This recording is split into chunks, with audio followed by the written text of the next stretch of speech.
I think most people would agree we're probably kind of be going towards that again, that softening of the market, right? And there might be more people out there listening right now that may experience something exactly like that, trying to get a short sale with the VA loan.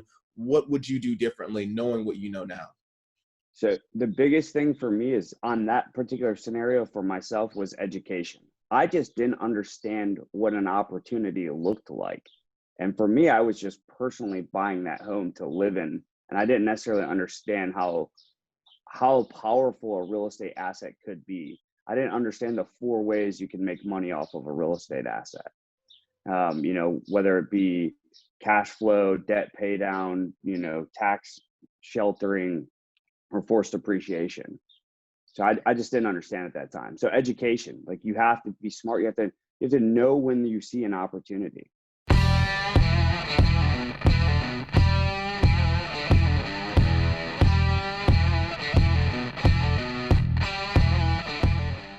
Hey, how's it going, guys? This is Dan Wynn and Mike Glaspie, and welcome to Military Cashflow. So today we got a Marine on board. His name is Adam Whitney, and he's going to be sharing his journey on how to buy a multifamily property military style. Adam, would you mind telling us a little bit about yourself and where you're from and what you're doing in the military? Yeah, first, hey, Dan, Mike, thanks for having me on. Big fan of your show. If people aren't following it, they need to like it, follow it, love it. It's awesome. So appreciate you guys. Yeah, so I'm a Marine officer. I enlisted in 2004, did the infantry thing for a while, a couple combat deployments in OIF, got an opportunity to be selected to become a Marine officer. Went that route, went through that training pipeline. That landed me here in 29 Palms, California, where I'm an instructor for the ground combat element. Dude, that's awesome. That's awesome. So you're out there in California, right? Sunny California. Oh, yeah. We talked a little bit about before the show, and you were saying it's kind of bare out there. Yeah, so I was saying before the show, it was a base that the Army had, and they determined it was uninhabitable, so they gave it to the Marine Corps. So this is where we do all our live fire training out here. Nice, nice. That does not sound like the Army. I'm calling bull on that one. Not playing. No, we definitely appreciate everything secondhand. We do. Oh yeah, you guys got this. So this journey that you went from, you started off enlisted. You had the opportunity to go officer. You took that route. Now that shows there's this very specific skill set for somebody to actually go enlisted and go officer. Some people kind of give it slack, but you literally had to kind of uproot some of that, follow the lead to becoming that leader. What was that transition specifically like for you? Yeah, so I was very fortunate. There were a lot of people I saw in front of me. One, there were people who encouraged me. I had great mentors, right? So mentors incredibly important. Those folks said, hey, you've got something that we think is suitable to become an officer. You should try it out. In my mind, that was never the plan. So that was kind of step one, put the bug in my ear. Then step two was I PCS'd, or I moved across the country in 2008.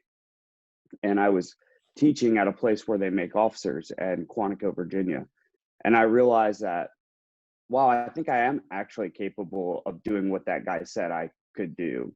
And then me realizing the platform on which I could lead from was different. And the young guys that you get an opportunity to lead as a lieutenant or a captain, company commander, a couple hundred guys, like your influence is incredible. So really that's what it was all about, having an opportunity to lead and serve Marines. That's what it was all about.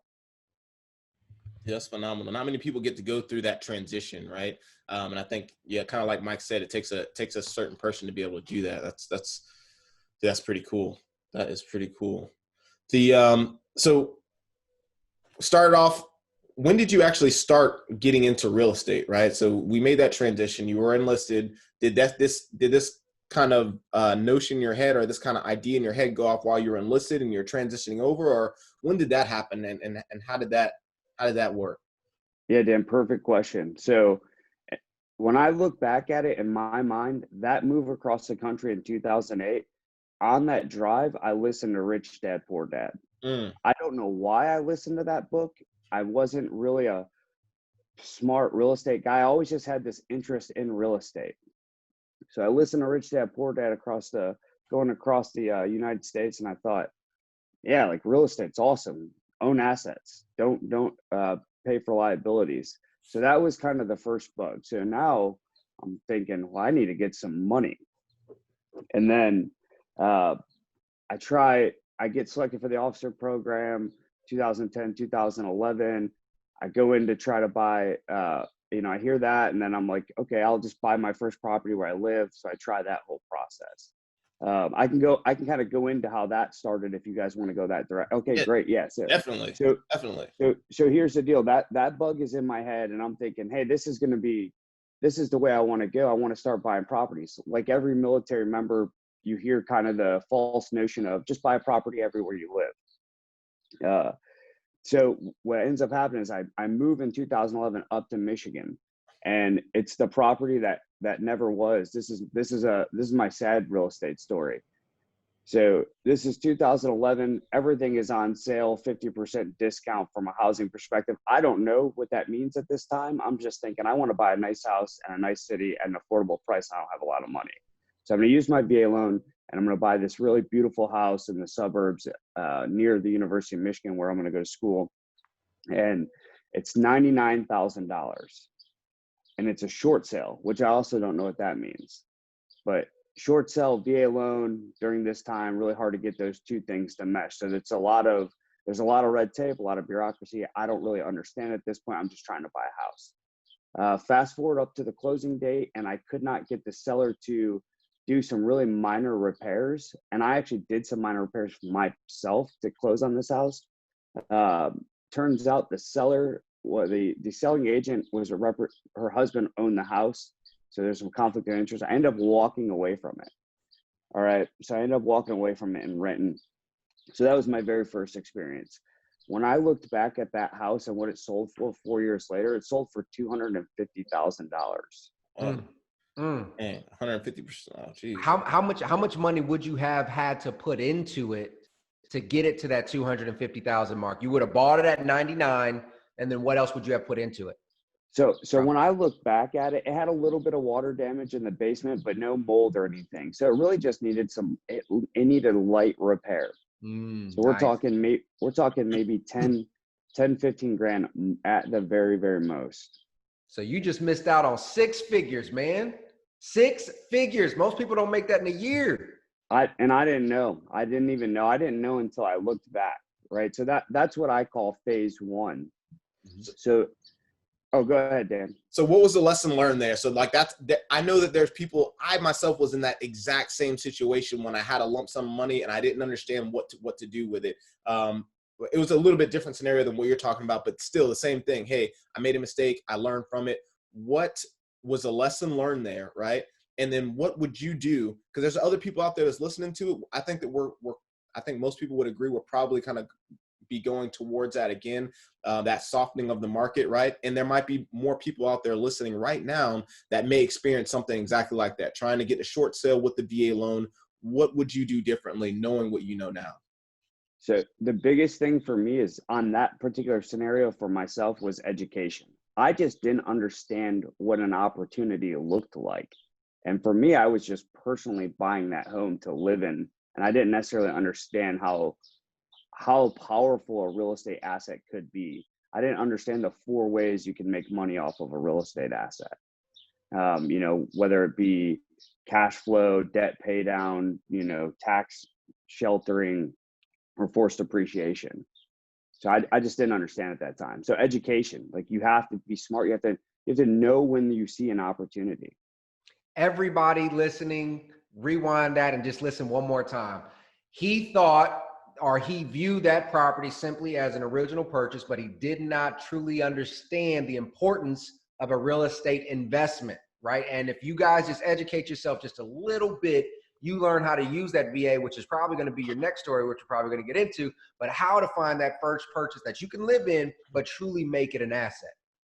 So after that, what happened next? Yeah. I love exactly what you said. Like through that education, it helps you see the opportunity, right? And know what to do with that opportunity. If you don't know what you're looking for, how can you find it, right? So I think that's awesome. All right, sure. Can you continue on with the Yeah, so this, as you can imagine, doing the transition from enlisted to officer, which is about the same time frame, is, there's not a whole lot of time to focus on other things, right? And I think at this time I wanted to be completely dedicated to serving the Marines I was going to serve.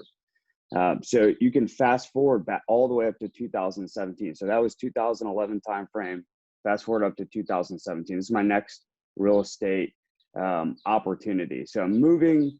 I finally make enough money where I feel comfortable buying like a nicer house, moving to the DC, Northern Virginia area. And my wife and I say, hey, we're only going to this duty station for about a year, but we want to buy a house as an investment. We still don't know what that word means yet. Okay. So we go there, and if you're married, or your listeners are married, they know when you're buying a house as a couple, there's a lot of emotion involved in that. Not necessarily ideal for purchasing an investment property. So we think, hey, we'll purchase a property with the VA loan, no money down. BAH, our housing allowance, will pay for it for the year we're there. We'll move out. Somebody else will pay for it for the duration, and we'll make money off of, the debt pay down, which is true, but doesn't necessarily mean it's a good investment, right? So in this particular house, this house was $324,000, $325,000, and it would rent for roughly $2,000. So, real estate math 101 is the 1% rule. So if does it rent for 1% of the purchase price? And in this case, the answer was no. I did not know that yet. Mm-hmm. Bottom line is I buy that house with a VA loan, no money down. So I don't have any money in it. It's a beautiful house. It rents really well. I've never had a vacancy in the house to date. So I move out a year later. And this is when I get to my next duty station out here in California, where I'm at now. And I just go full in on real estate, because I bought my first house. I realized how simple of a process it is. I realized I did it with no money down, and I start consuming every podcast, and I mean hundreds of If there is, I don't play video games. I don't waste time doing stuff. I'm either reading books, I'm either listening to podcasts, I'm just consuming education. So I go on this 6-month binge, hundreds of podcasts, 10, 20, 30 books. And I'm like, oh my goodness, there's all like, wow, I made some mistakes. So then I went back and I reanalyzed my house, realized that house was actually negative cash flow for that first year renting, because it had an expense. I didn't know what a maintenance and repair was versus a capital expenditure. Now I do. A lot of people say, hey, this house cash flows, but they don't actually calculate all the expenses out. And it's like, wait a minute, does that house actually cash flow, or does it cash flow as much as you say? So I learned that. So that first property, it's in a gentrifying area, DC area. It's always going to have unless they get rid of the government and military industrial complex, it'll always have renters in there. So I'm okay with that house. So then I said, okay, now I need to buy my next house. So this is all within like a 12-month period. This is October. So that was 2017. I bought the house. I moved in 2018. 2018 is my year of education. That's where I got my doctorate in real estate. And then 2019, now I'm on the hunt. So I go out and I find all these different ways you can buy property. So, I read David Green's Burr book and long distance real estate investing, because I'm in California. I can't buy anything here. So let me go find a place in a market I can buy in. Realize that there are turnkey companies. They got a really bad rap, but I find one of our military brethren's turnkey companies. I'm like, well, let me just go learn from somebody who's doing it. So I grab a turnkey property in Milwaukee. Great property. It's just an oil well of money, conservatively underwritten. So this property, and I'll just run through this property real quick. It cost me $108,000. It rents for $1,300. It's completely rehabbed, so no capex, obviously.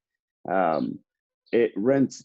I basically pay $104 for property management. I haven't had one other expense on it, so right now it's cash flowing $550 a month. So that got me excited. So I look at it and I say, well, that cost me 25% down. How do I do this how do I get my money back out and, get velocity on my money? What are other options? So I stay on that list to continue to buy those properties. So money, right? Viewers probably like, well, how's this guy got money? Well, the other part of that education was I studied financial independence, retire early community pretty deeply, and realized like, wow, I just need to cut all my spending that doesn't bring value to my life or my family's life, and I need to save money. So I've been this whole time I'm saving over 50% of my income, which allows me to build capital rapidly. Okay, and then I've got the cash flowing property, right? So that's where money comes from, because that's always a big question. So the next thing is well, now I'm saved all this money. There's no opportunity for me. So I go to these companies and I go to these people that I trust and have good relationships with, and they're like, "Hey, you're also taking private lending. What terms are you getting right now?" So I just lend my money out. Okay, let me get this money to work while I'm looking at opportunities. And that is what led me to realize that I personally want to. I like single family rentals. I'll continue to buy them. I don't think you have to focus on just one niche. I think you can diversify how you invest personally. So I'll continue to buy some single families. I like the idea of them, but I want to get into the multifamily business. And that's kind of what leads me up to buying multifamily, both small multifamily and large multifamily. So if you guys want, we can go into that and talk about that as well. Well, before we do, we got to recap a little bit of this, man. Yeah, you covered a lot. So I got notes right here. Everybody's like, well, how do we buy multifamily property, military style? Stop. Listen to what Adam just said. Before he got there, he went through a long journey of understanding real estate, and he went through a lot of education. No video games, none of that nonsense. He put his time and his energy towards bettering himself to put him in a better position to find the right opportunities. Not only did he study real estate, but he studied finance. Guys, we harp on this so much.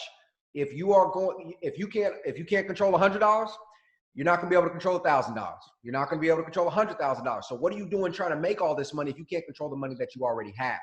That's super important. Then he just looked at simple, metrics, if you will. How do I get more money to invest more? He said, hey, let me increase my income through multiple things, through promotions, obviously, as well as private lending. Private lending. He was able to give his money out and make money in the meantime. He increased his income and then he saved a majority of it. Now he's ready to play. Now he's ready to play in the big leagues. Now let's get multiple doors. Love it. Yeah, so I love everything you said. I want to break some of this stuff down. I wrote some notes I want you to expound upon a little bit. So first, because I know there's a lot of our listeners out there that are going through the same exact thing as far as, hey, let me buy a house at every single duty station I go to. They typically don't do the due diligence to think of how those expenses should work. They think, all right, my mortgage is $900. I'm making $1,000. I'm cash flowing $100. Just like you said, they're not always factoring in all the expenses that they actually should. So can you give me an example? You don't have to use your actual home. You can use however you want to, but give me an example of some of those things that you should be factoring in if you're a veteran and you're buying a house at a different duty station, so you're not having that false ideal that you're making more money than you actually are. Can you explain on that? Yeah, absolutely. I think this is critical because I see so many people do this. So when you're looking at, you say, hey, I'm gonna move out of this house, and my real estate agent or my future property management said this house will rent for $1,000 as an example. Okay, so awesome, that house is gonna rent for $1,000. You bought it for $100,000. It's theoretically a good deal. What are the expenses on it? So when I say expenses, how old is the house? Is it gonna need a lot of maintenance and repairs? A typical freshly rehabbed house, you'll calculate roughly 5% of the rental price as repair and maintenance. Okay. Another thing you'd have to calculate is capital expenditure. So capital expenditure is all the big ticket items. So roofs, water heaters, furnace, those type of things. So you calculate some percentage for those things as well. So that stuff always is kind of getting set to the side for when those things come up. Another part of that is for us in the military, we're moving. We're trying to employ the idea. I'm not saying you can't manage your property. I personally don't like to manage my own properties. So I pay for property management. So if I'm going to purchase a property, I'm writing 10% for property management into it no matter what. And realistically, If you're paying 10% monthly for property management, actually probably costing you 12% because there's other fees. So let's just say 10% for property management. Then depending on the state you're in, who's paying for the utilities, who's paying for the waters? Is that the landlord or is that the tenant? Because places I've been shopping, like Northwest Arkansas, some of those properties, that's on the landlord to pay that, which really, really hurts your cash flow numbers. The deal doesn't look as sweet once you start actually looking at what expenses you'll have. Who's responsible for lawn care and maintenance? Is there an HOA fee? And then, all of that stuff. And we haven't even talked about your PITI, your principal, interest, taxes, and insurance on that property. So once you start putting all those expenses in there, what does that look like now for your cash flow? That's really where you need to be looking. Yes. I love that. And then you got to consider that vacancy as well, because if there's a turnover, yeah, absolutely, and that's a whole month's worth of mortgage that you have to pay, especially if you're dealing with a single family home like most of us are. So I just wanted to, I love that you broke that down, because that is definitely something you should rewind and listen to when you're about to buy your first home, and you think that you might turn it into a rental. You got to take into consideration that, because a lot of people, like I said, they'll get the home, their mortgage is $900, they rent it out for $1,000, and in reality, they're paying about $1,400 a month when you include your PITI plus all of your expenses, and they're losing out on about $500 a month. And when they move, they still have to pay the mortgage or the rent wherever they're moving to. So they're just finding themselves in a hole. But in their mind, they have this idea that, hey, I got an asset, I'm making money, I'm doing well, but yeah, in reality, it's something that you guys need to consider when you're buying your home. So the next thing I wanted to touch on, you talked about savings, and you talked about the FIRE movement. How are you doing that? Like, how are you doing that? I'm not sure what exactly, what your wife's doing or anything like that, but there's a lot of people that are in similar situations, and they're trying to figure out, like, how the hell this guy's living on 75% of his income or 50% of his income. How the hell are you doing that? How can I do that? Yeah, that's a great question. This could be a whole class in and of itself, but let's just very simply, right? So financial independence, retire early community says, if you save 50% of your income over some short duration of time, like a decade, theoretically you could retire, right? So that's the whole scheme. And the way you do it is really, really simple. You either grow the income, decrease the expenses, and invest the gap, right? So grow the income, decrease the expenses, and invest the gap. That's how you get to the retire early piece of financial independence. So for me personally, number one, when I commissioned, and that's when I said, I'm going to wait to have children so that I can be in a financial position where my wife can stay home and take care of kids, because that was our goal. That's what we wanted. So that's where my wife's at right now. That's not to say she's not contributing, because we know her job is harder than mine, one, and then two, she's very much into this real estate thing, and she does my budget, and we do goals together.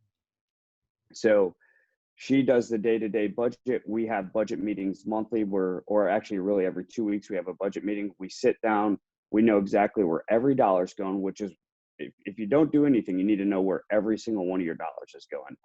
Even if you're spending it on crazy stuff, for Marines, tattoo and alcohol mostly, write it down and know exactly where it's going, right? You got to throw the crayons in there. Yeah. For lunch, right? You got to have lunch, so you need some crayons. Yeah. So know where your money's going, right? So that's what we did. We sat down, we said, what are our goals?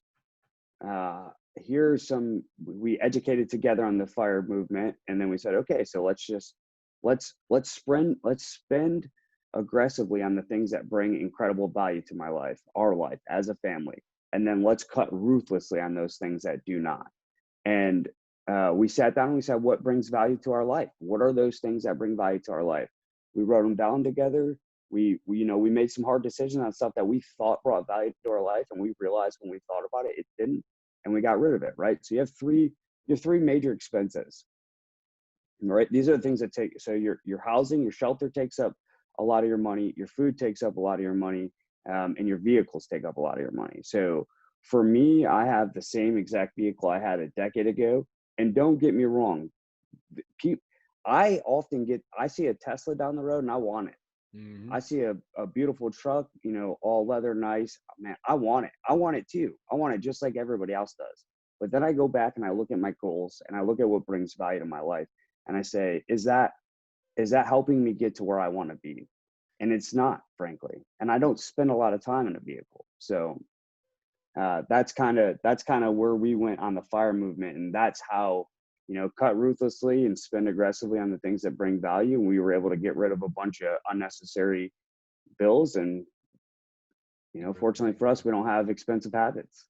Dude, that's beautiful. I need to touch on the fact that you highlighted that you spend aggressively on the things that bring you joy. When people think budget, they almost treat it like the word diet. They think like, oh, I have to cut out everything. I can't enjoy my life.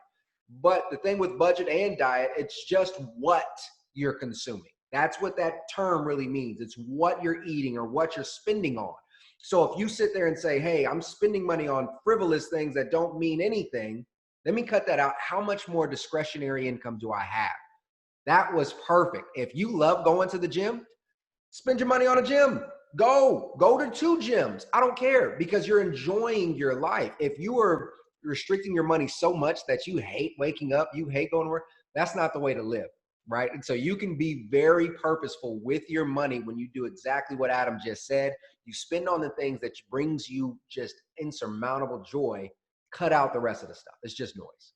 Yeah, and believe it or not, you know, for us, it's fitness and travel, right? So those are two big items. The cool thing about travel is there's a lot of ways to do travel hacking. So you can use, you know, once you become responsible with your money, then you can use tools. Money is just a tool you can use. You can start having that money work for you. So, you know, in the military, you get the American Express at no cost, vice everybody else who pays $400 a year. You can use the points. You can travel. I actually, before coronavirus, I should just be coming back from a Hawaii vacation, my family, that we funded completely with the American Express points. Nice.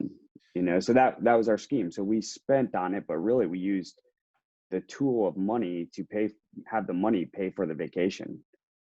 Yes, man. So like living purposefully, right? And you were able to do that by beginning with the end in mind, right? So you wrote out your goals. Through the use of your goals, you figured out what is important to you, what brings you the most value, and it helps you obviously keep track of. Pretty much, I assume that kind of helps you wake up in the morning and keep pushing forward, and it helps combat that feeling that you're talking about, like, hey, the Tesla. I want the Tesla, you know. But I also understand that I need to be living a little bit below my means in order to get to this larger end goal, right? And I think that's fantastic, man. That's fantastic. So again, we're talking about, you know, how to buy a multifamily property, military style. Let's get into that piece. Yes. Okay. So this is where the goal setting kind of led me down this multifamily route. So going into 2020, my wife and I, we had a goal date. So we went out to this restaurant for brunch, and we, you know, brought all of we had a slew of questions that we wanted to answer together. What are our personal goals? How can I help you achieve your goals? How can you help me achieve my goals? And what are our goals together? What are our financial goals? So when we looked at our financial goals, we said, our overarching goal statement was we want to make enough money that we can give most of it away. Okay. So that was kind of our why from the financial side of the house. We said, all right, now we need to define what that is. So how much money do we need to sustain what we're doing in our lifestyle and have the things we want? And then how, like, you know, what are those things that we want to give the money away to, and how can we get enough money to do that? So we started looking at it through that lens. That really, what happened there was that led us to a certain number for passive income in the decade term. So within the next 7 to 10 years, we're looking to make 20 grand a month in passive income. That was the number, right? So that, you know, in conjunction with military retirement, that worked out for us so that we can give most of it away. And said, all right, so how do I get there? Well, single family is going to be kind of slow. Can I get into multifamily? And I started looking at multifamily, and I stumbled upon a really good opportunity. So I was networking aggressively, which I still do today. Highly recommend networking aggressively. And I reached out to a guy. So I'm listening to podcasts. I hear a guy puts a cell phone number on there. Cool. I'm going to call this guy. call this guy and say, tell me everything about what you're doing right now. Like, how can I bring value to your life? And we start talking. He's like, hey, I actually think you're a good dude. Do you want to do a joint venture on this 42 unit, $2.1 million apartment complex? I'm like, I'm all in, you know? So right now all I have is book smarts and a little bit of capital, but I don't necessarily, I don't have the experience in multifamily. So this is like great. So it's not just a passive investing. I'm a joint venture partner, which means I have to be active in it, right? So it's really cool. So I get this guy who is the operator on the ground. There's another great human who's a retired NFL linebacker who's doing this. Another guy who's like a electrician. He owns a business up in Milwaukee. And then I've got a dentist, and then you've got me, right? So we've got this like ragtag group of dudes who are going to go buy this apartment complex. And a couple of the NFL linebacker and the operator had already had pretty deep experience doing this. They just closed a couple deals. So this is awesome. Like now, you know, military style, you know, how to buy this multifamily property military style is, you know, we're super organized. We're reading every document. We're incredibly disciplined. So these guys are, hey, here's all the rent rolls. Here's the profit and loss statement. Here's the trailing 12. So I'm just analyzing stuff for them. Like, hey, can you go through this? I'm making spreadsheets. You know, the kind of stuff you see pretty well done in the military. So we're going through this whole thing. And here's what ends up happening with this property. It was a good deal until we went into due diligence. And this one particular property, it was on like this commercial septic system. Everything was good up until we realized there was a sewer system close to it during our due diligence process. And what that meant for us was the city could theoretically tell us we need to hook up, right? Which is fine, except for that incurs a cost of, you know, roughly $150,000, $200,000, which would sour the deal. So we went back to the seller. We're deep in due diligence. We've done many things at this point. So we go back to the seller and we say, we need another $100,000 in credits towards closing to bring us to $250,000 in total. And the seller comes up some, but won't come the whole way, or won't even meet us to where we come down a little bit, and the seller ends up not closing. So we end up having to walk away from that. And man, is it hard to walk away from your first deal when you really, really want to close it. But when you run the numbers, you realize if you have to pay for that on top of the other things you found in due diligence, the deal is no longer good to go. The numbers don't lie. The numbers don't lie. So you got to take the emotion out of it.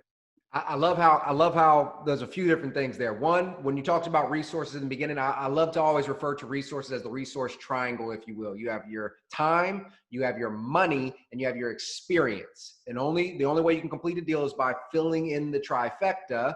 And sometimes when you don't have it, you just have to identify that gap. That could be through partnership, private money, whatever the case is. So you guys did that. You partnered up, and you guys went through very military style and stayed very organized and diligent through the process, and understanding that a good deal for you meant a certain number. Whatever that number was, could have been IRR, internal rate of return. It could have been your return on investment, cash on cash, does not matter. You determined what your criteria was. And as things unfold during the due diligence, like the special assessment or whatever the case may be, you dictated, hey, these are the numbers I have to go. Now, when you walked away, yes, it was painful, but it was very clear. It was a simple choice, right? It was simple. Like, if the numbers don't work, then we have to back away. That's how you keep it very clean, and you keep the emotion out of it. I love it. That was great.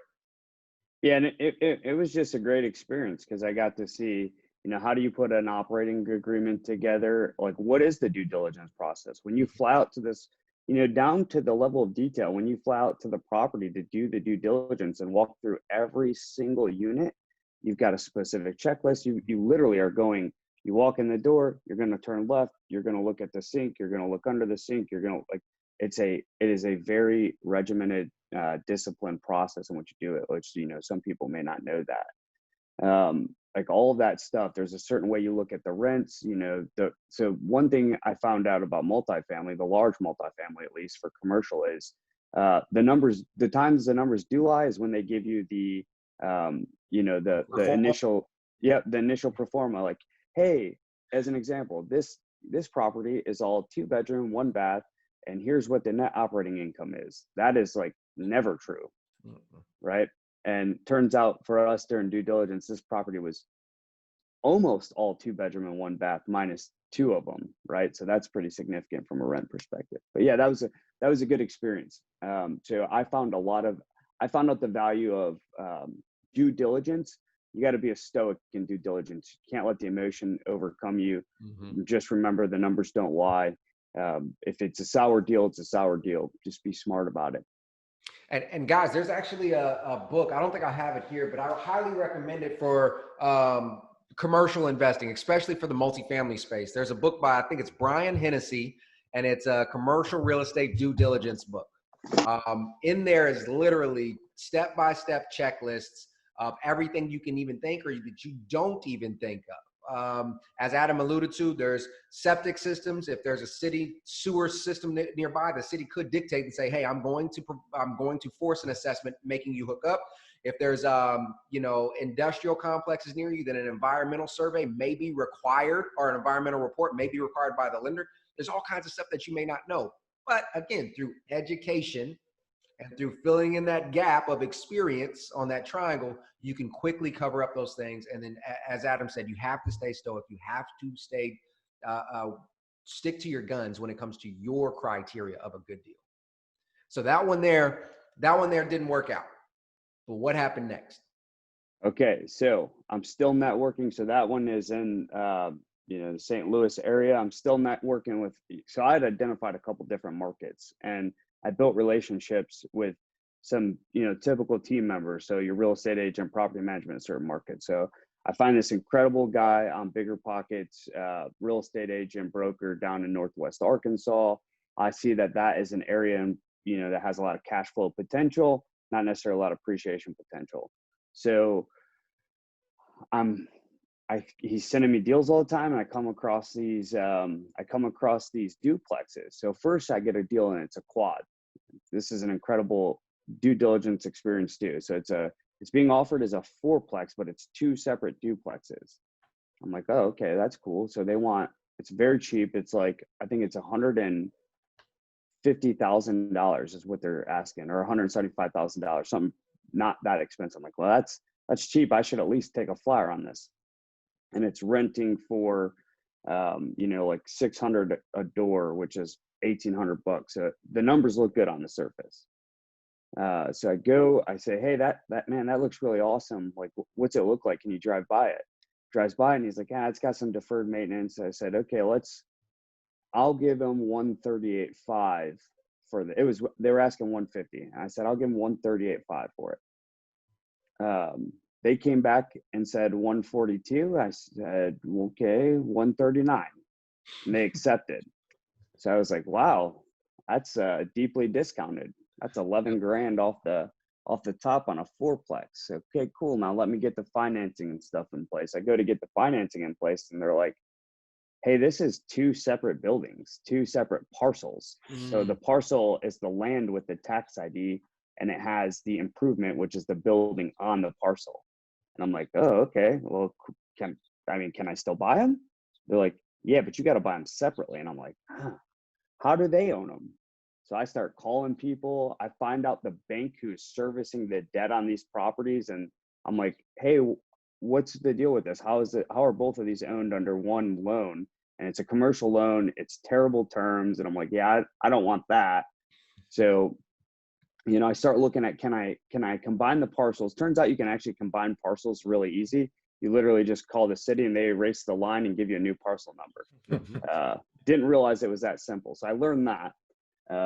But anyways, I was able to put independent offers in on each one, and I was going to do loans on each one, which started to make the numbers work, right? Because it costs money to get money. So the loans are going to cost me money. And now I'm doing 2 of them. So I'm paying double the price on that. So I'm already like, even though this is deeply discounted, I don't like it. So one thing that I decided to do is, instead of having a home inspector go through the property, I hired out independent contractors.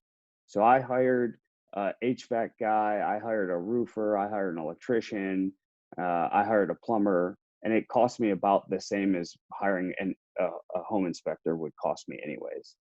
So I sent those guys through it, and As each one's going through, it's looking worse and worse. I mean, it's got terrible deferred maintenance. So the last guy that's going to go through is my plumber. But before that, I'm already looking at like thousands of dollars of repair needed on this thing. So I go back and I say, hey, I tell my agent, like, Chris, man, like, I can't do this deal unless we can come down on this price. And I said, we still haven't even had the plumbing guy go through yet.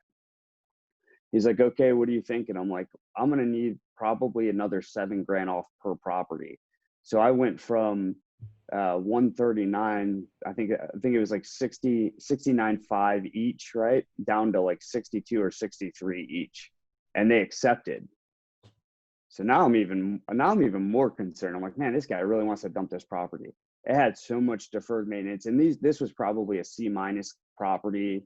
It's got tenant problems. You know, they've had one tenant in there who's been in there for years. He's just a hoarder. Like, who knows what's in that thing? So I'm already on edge with this thing. I'm like, there's still money to be made. The numbers are still telling me I can make money here. So I'm not going to worry about that. Then we get the plumber to go through and he's like, oh, this whole thing needs to be redone. It's going to cost you tens of thousands of dollars. It's going to cost you almost as much as you're paying for this property to get these two things right. And I'm just like, I can't do it, because it was going to need a roof. It was going to need all the cap expenses. So we ended up having to trigger our contingency and walk away from it. So that was 2 duplexes. And then I had an almost exactly similar experience with a 3rd duplex in Northwest Arkansas, which it was a lot better from the numbers. It didn't have as much deferred maintenance, but the plumbing was poor. And it was going to cost me a bunch of money to get the plumbing back up, which would have soured the deal from a numbers perspective. Geez, so you're like a god at due diligence now. I mean, like, you gotta be like the best. That's crazy that you've went through the 42 unit, and then you went through the couple duplexes, and I think you said a triplex or 3 duplexes. Okay, a couple different duplexes going through the due diligence period. But that's extremely important, and those are gonna pay dividends. Obviously, it's going to pay dividends. It has paid dividends, you know, continuing to move forward, and making sure you're not making a bad investment. And that's where you make your money on the buy, right? Mm-hmm. You don't make money when you sell. You make money when you buy. And by that, he talked about getting the home deeply discounted, right? Having equity already built in it. He talked about, obviously, when you make those renovations, let's say you did buy that 4 unit, and let's say some of that stuff wasn't as bad as what you found out it to be. If you would have bought that and been able to renovate it with a good cost, then he would have forced appreciation into the asset. So not only did he make money, not only would he have made money buying it deeply discounted, right? He also would have forced appreciation to it, making it worth even more. So bought 100. Let's say it was actually worth $150,000. He would have bought it for about $120,000 or so, and then made the repairs, and then the home would have been worth maybe $170,000 or something like that. So that's the idea. I love that you actually went into it with that thought in mind.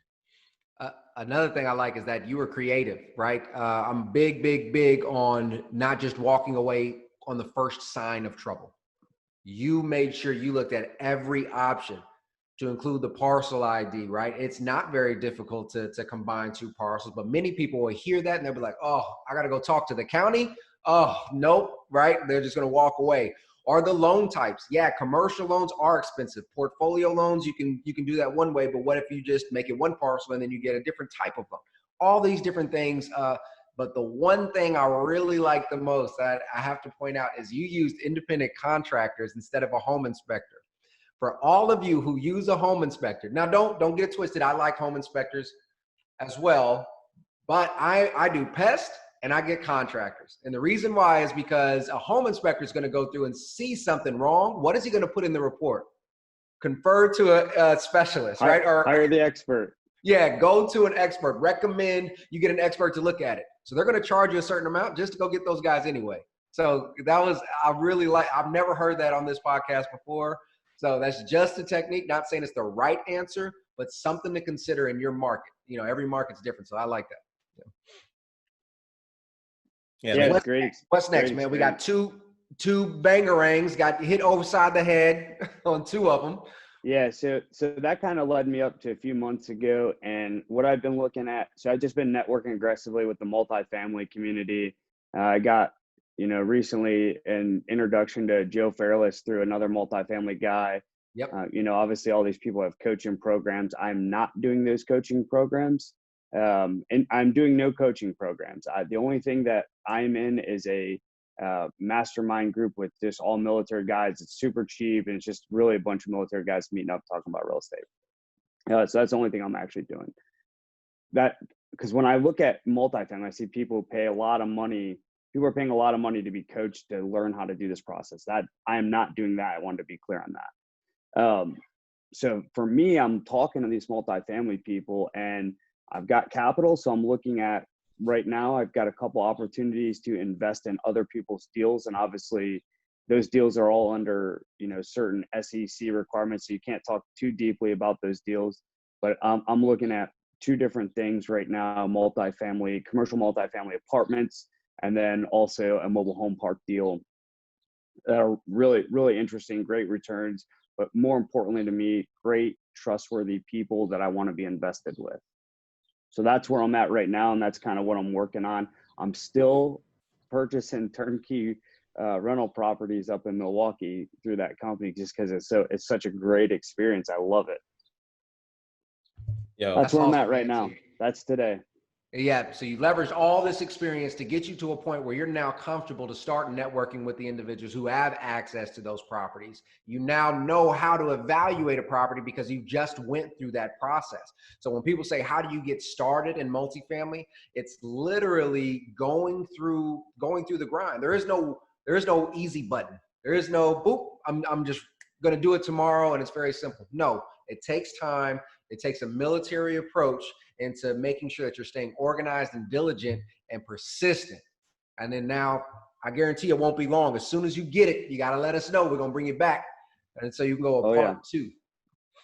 Yeah, man. Like you're still knocking out the base hits, with the single family turnkeys, man. That's it. You said they're really, really easy. You don't really got to do too much due diligence, and you already have built a rapport with a person up there in Milwaukee. So it's too easy to continue to buy those, continue to build on your cash flow, and then on top, and then obviously, build your network through those turnkey homes as well.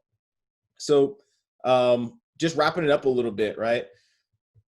If you could give any one single piece of advice to a person out there listening, what would that advice be?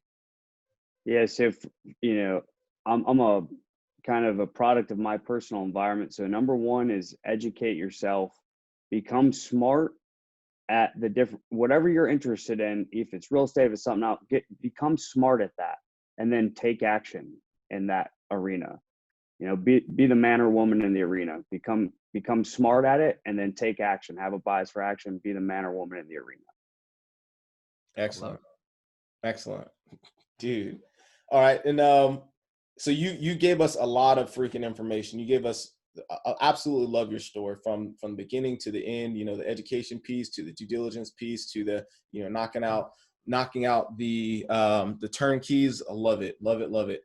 How can our listeners get in contact with you? Yeah, I'm active on social media, so you can find me on Instagram at REI_AW, or you can just look me up on LinkedIn or Facebook. I'm on all the social media platforms.